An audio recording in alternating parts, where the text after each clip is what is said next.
জাতীয় সম্মেলনে যিনি প্রথম অধিবেশনের অধিকর্তা ছিলেন এবং আজকে সম্মেলনে উপস্থিত এবি পার্টির নেতৃবৃন্দ, সকল স্তরের কাউন্সিলরবৃন্দ এবং আজকে এখানে উপস্থিত আপনারা আমাদের বাংলাদেশের রাজনৈতিক দলগুলোর জাতীয় নেতৃবৃন্দ, আসসালামু আলাইকুম। মজিবুর রহমান মঞ্জুর সঙ্গে সঙ্গে আমিও কিছুটা আবেগে আক্রান্ত।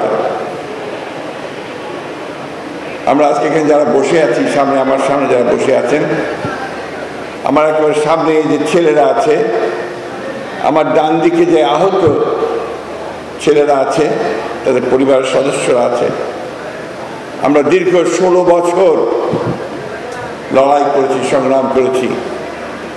আমাদের মূল লক্ষ্যটি ছিল যে আমরা গণতান্ত্রিক একটা বাংলাদেশ নির্মাণ করতে চাই। সেই সংগ্রামে, সে লড়াইয়ে আমরা বাংলাদেশের সকল মানুষের সঙ্গে কাজ করেছি। আমার কিছু স্মৃতি আছে, দু একটি কথা না বললেই হবে না। এবি পার্টির সঙ্গে যখন তারা দল করার সিদ্ধান্ত নেয়, সেই সময় তাদের সঙ্গে আমার খুব বেশি পরিচয় ছিল না, কিন্তু যখন সংগ্রাম শুরু হলো এই ফ্যাসিস্ট সরকারের বিরুদ্ধে, তখন এবি পার্টির মঞ্জু সাহেবের সঙ্গে আমার কয়েকবার কথা হয়েছে, দেখা হয়েছে। আমরা একসাথে কি করে এই আন্দোলনকে সফল করা যায় অন্যান্য দলগুলোর সঙ্গে আমরা আলোচনা করেছি, তাদের সঙ্গে আলোচনা করেছি। আজকে আল্লাহর অশেষ রহমতে আমরা একটা মুক্ত পরিবেশে কথা বলতে পারছি। তখন কিন্তু আমরা মুক্ত পরিবেশে কথা বলার কোনো সুযোগ ছিল না। আমরা কেউ ঘরে থাকতে পারতাম না। আমাদের হাজার হাজার ছেলে, তারা বাড়ি ছাড়া হয়েছিল, ঘর ছাড়া হয়েছিল।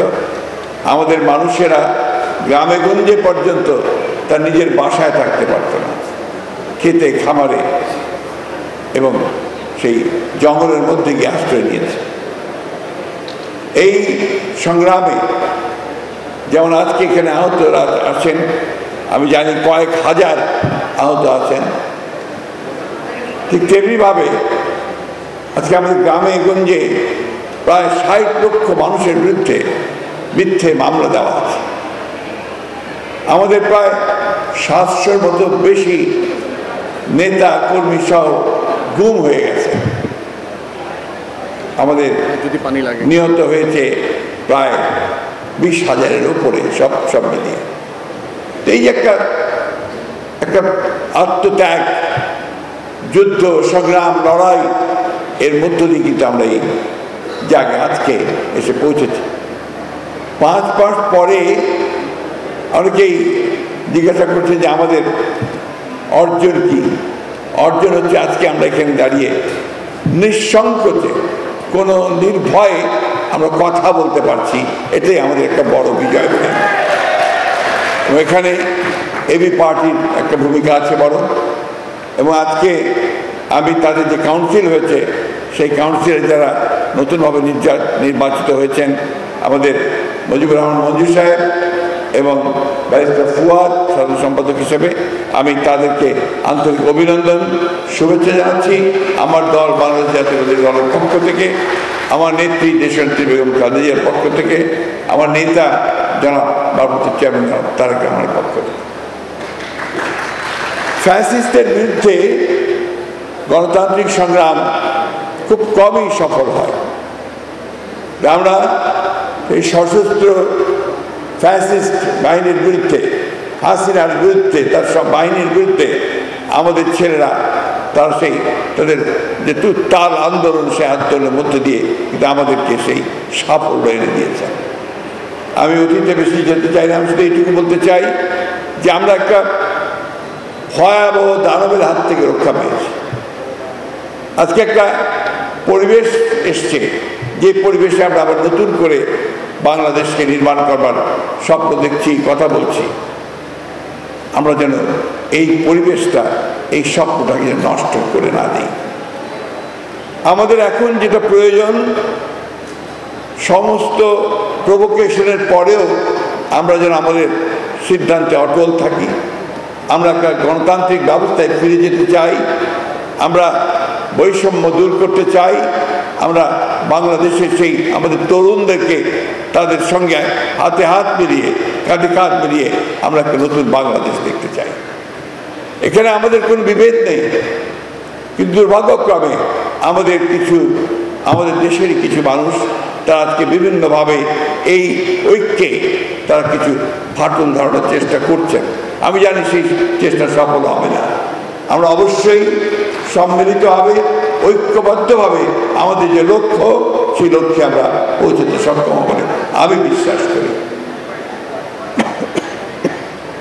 আমি খুব সুস্থ নই, সেই জন্য বেশি কথাও বলবো না, শুধু এইটুকু কথা বলে শেষ করতে চাই যে আজকে বাংলাদেশকে নতুন করে নির্মাণ করবার যে স্বপ্ন আমরা দেখছি, সেই স্বপ্নকে বাস্তবায়িত করতে হলে আমাদের কিন্তু একটু ধৈর্য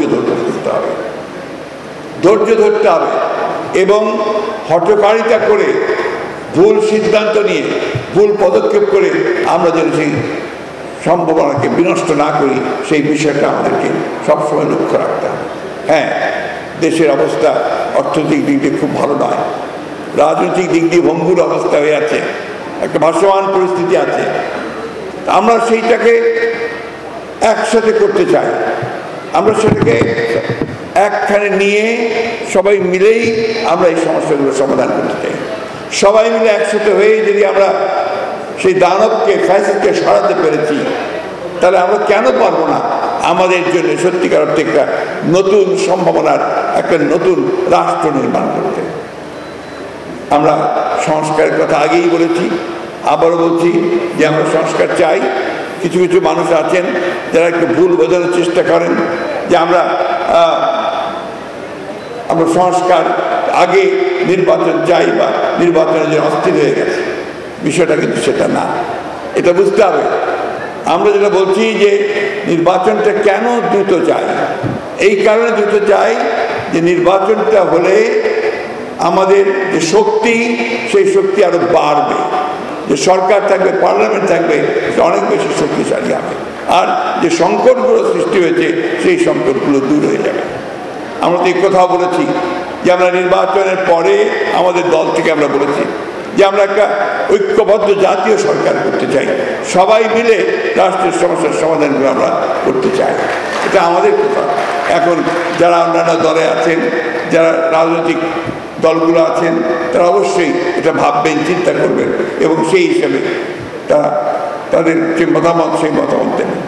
আমি বিশ্বাস করি তত্ত্বাবধায়ক সরকার, বা আমরা বলছি না, আমরা বলছি ইন্টারিম গভর্নমেন্ট, সেই ইন্টারিম গভর্নমেন্ট তাদেরকে আমরা সমর্থন দিয়েছি, সমর্থন দিয়ে যাচ্ছি, এবং এই সমর্থন দিয়েই তাদের পক্ষেই সম্ভব হবে আমরা একটা পথ খুঁজে পাবো, যে পথে আমরা সামনের দিকে এগিয়ে যেতে পারবো।